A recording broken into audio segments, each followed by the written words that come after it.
good afternoon, Mrs. Can. I'm Miss Udine. I am Amari, 7th period US history teacher. Welcome to our IEP meeting. Okay, so just some things I've noticed currently about Amari is he's on track and field. He likes photography. He likes nature. He volunteers at the Orlando Science Center. And then looking towards the future, he wants to go to UCF, major in geology, and become a seismologist and study volcanoes and earthquakes. He's one of our juniors with autism spectrum disorder.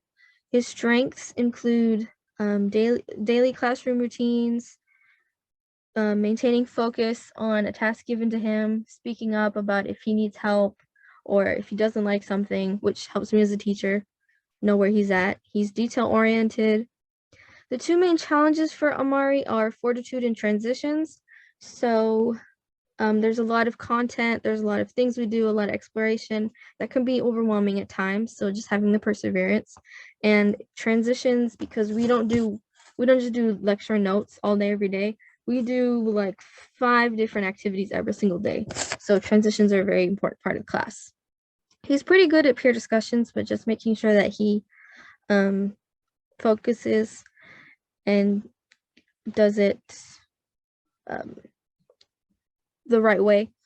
And abstract ideas are sometimes in social studies because of like politics or economics can be kind of abstract sometimes, things like that. So connecting history to seismology, he will be analyzing primary and secondary sources just as we do in our class every single day. So a primary source is a source from that time, like a speech or a photo or something, and a secondary source would be something made from another time about that time. So like a movie about civil rights today or a textbook. He will be working with other scientists, most likely. In the classroom, we work with fellow historians, each other, and both history and seismology are about the road to the present. How did this volcano form? How did this president get to be president? How did this happen? How did that happen? And of course, it's finding inspiration in the past. So now I'm going to go into the 3 strategies I've been using to support Amari, mostly focusing on how to support him gain fortitude and help him manage transitions. So, for example, one thing Amari might have to do when he comes to class is he might have to get some introductory information about the Watergate scandal, and then give me a 6-word story about the Watergate scandal. So he has choices. How does he want to get that introductory information? Does he want to watch this short video I have for him? Does he want to read the short article I have for him? Does he want to play this puzzle and figure out the puzzle will show like puzzle with information on it? How does he want to get that information? And levels. So he has to write a 6-word summary after he gets the information. Does he want to come up with all 6 words by himself? Does he want me to challenge him by requiring him to use one of the words or maybe 2 or 3 of the words? So although there's a bunch of different activities required from the student in the class that day, they have a choice over what they're going to do. So even though you have to, I have to transition to this, Amari gets to choose what he's transitioning to. So I think that's been really helpful for him, giving him the power in his educational choices in the classroom. It also helps with decision making, which is a good skill for students, and it helps with some of the abstract ideas. Assistive technology is basically anything that helps. It's a tool that helps a student complete a task they couldn't have done without the tool. So even though there's a lot of activities for the day, I always post them on the board in the order we're going to do them and about how much time each one is going to take. I also give Amari a post-it note every single day, and he writes down all the tasks and he checks them as he does them. And just having that checklist helps him keep it, like, gives him again the power to feel that he's managing the transitions. He knows what's coming. It's not going to surprise him. And putting it on the same checklist makes it seem like instead of a bunch of different things, it's a part of a schedule. It's a part of a routine. It's his goals for the day. We also use a lot of, like I said, I mentioned the puzzles. We use a lot of physical things, objects, artifacts, photos. We also do a lot of movement. So we have an activity called Human Timelines. And we use a lot of graphic organizers. So I can guide students on what I need from them. If they do a peer discussion, what kind of questions are you asking the peers? What kind of answers should you be getting? Who's makes, also accountability, making sure that you hear from everyone. So that helps with that. Also graphic organizers for different things like evaluating a text, the main idea, the details, or comparing to things like that. And effective strategies are what helps Amari with kind of the social emotional part of learning.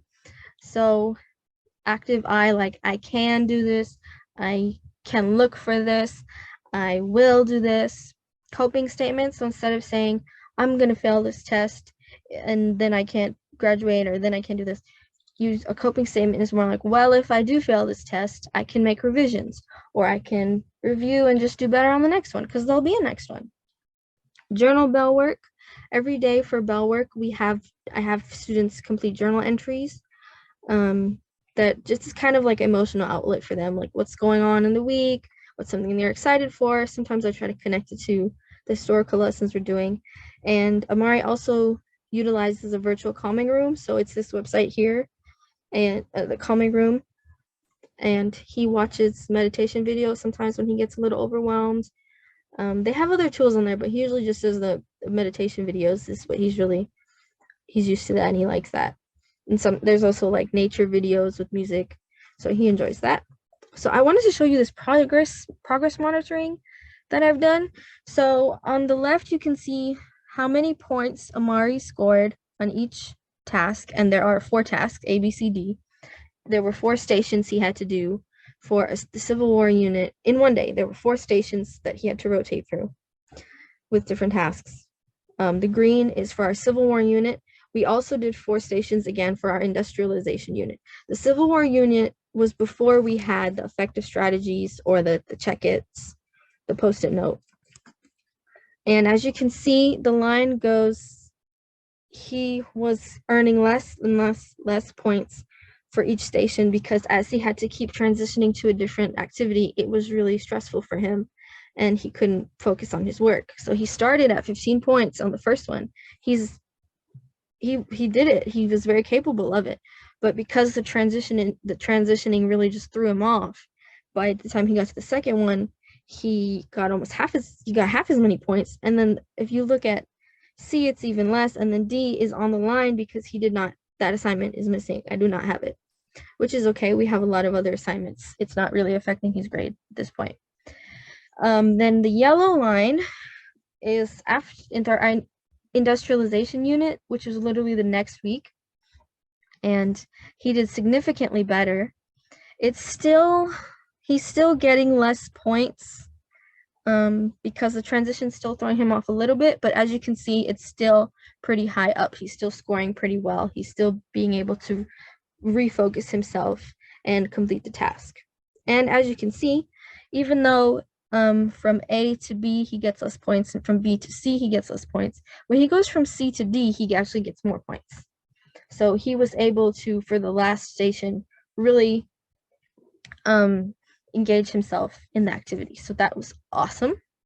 And also, I'd like to point out the Civil War unit, the industrialization unit has so much more content than the Civil War unit. So the fact that he was able to do so well in such an amount, in disregard of like the transitions and the amount of information, so that's really awesome. I'd love to see that. Just some things I like to partnership with you, if possible. The journaling that we do for bell work, I'm also going to start assigning those for homework. Maybe just like 3 a week, maybe 2. I think it would be a good outlet for students. We're also going to do some homework interviews. So when we talk about certain events in American history, I want students to go home and like ask people if they remember this happening, or like eventually at the end of the year, we're going to talk about 9/11. And I know a lot of adults remember where they were when 9/11 happened. So that's going to be one. but we're also going to do some other ones. But so if you could answer some of those questions, or I love to have parents come in and talk as guest speakers. So if you're ever open to doing that. Active eye practice, again, like the I can read this book, or I'm going to highlight this so that it helps me remember, things like that. Active statements of what the student's what Amari's going to do. If you can get him to practice that at home, I think that would help him in school, just because it'd really be ingrained into his philosophy and his positive fortitude attitude. So that would be awesome. And then the virtual calming room, I noticed he really likes it at school. I don't know if he uses it at home, but again, the link is in that slide for the effective strategies. So if possible, if he wants to use it at home, feel free. It's a free resource, and I think he really enjoys it. And again, if you have any questions for me, we've been emailing, so you have that. And it was really nice getting to speak with you today. And I look forward to seeing Amari in class on Monday. You guys have a great weekend. Thank you. Bye.